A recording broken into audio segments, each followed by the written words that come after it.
광주에서 벌어진 일입니다. 7살 여자아이가 학교를 마치고 집으로 향하던 그때 후진하던 제어령 수거 차량에 치여 사망하는 참변이 발생했습니다.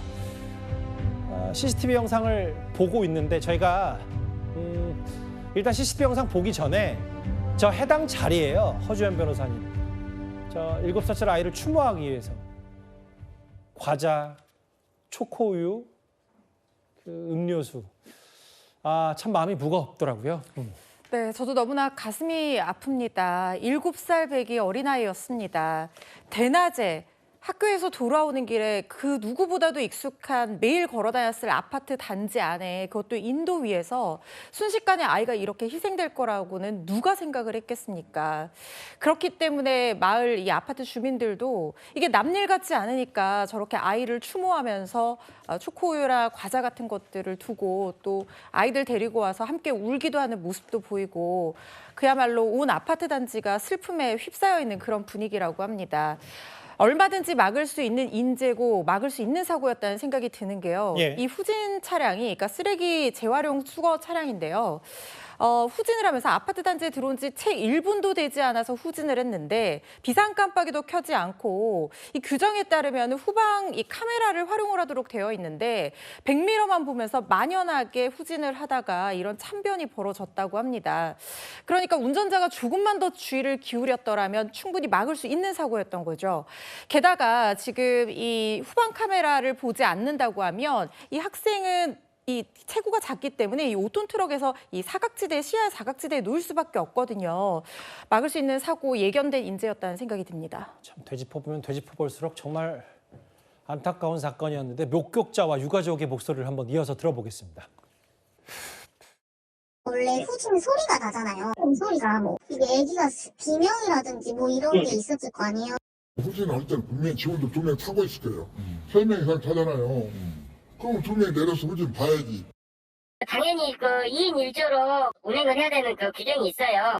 그러니까 이제 그것까지 적용받는지 여부를 판단해서 다 확인하려고.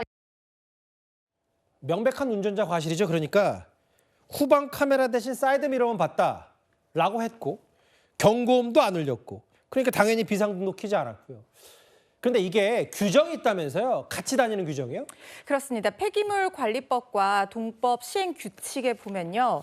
이렇게 생활 폐기물을 수거하는 차량은 3인 1조로 움직이는 것이 원칙입니다. 한 사람이 운전을 하고 한 사람이 수거를 하면 그 주변에 무슨 일이 벌어질지 모르기 때문에 한 사람이 안전사고를 예방하기 위해서 이 주변 시야라든가 이런 것들을 확보해야 되기 때문에 3인 1조라는 원칙을 정해둔 것으로 보이는데 문제는 지금 이 사고 차량은 아파트에서 민간업체에게 위탁을 했고 그 민간업체가 다시 재하청을 준 용역업체 소속이라는 겁니다. 그리고 3인 1조가 아니고요. 운전자 한 명만 이렇게 만연하게 일을 하다가 사고가 벌어진 건데요. 이게 재하청 업체이기 때문에 규제나 교육의 사각지대가 아니었냐 하는 얘기가 나오고 있고 평소에도 이 아파트에서 쓰레기를 수거할 때 이렇게 3인 1조로 다니는 걸 못 봤다는 얘기가 있거든요. 이런 부분에 대해서 좀 규제라든가 교육이라든가 이런 것들 철저하게 강화할 필요가 있어 보입니다.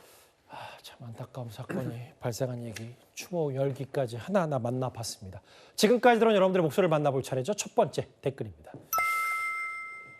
그러게요. 짐작컨대 북한군 부모들은 지금 하루하루 피가 마를 것 같습니다. 예.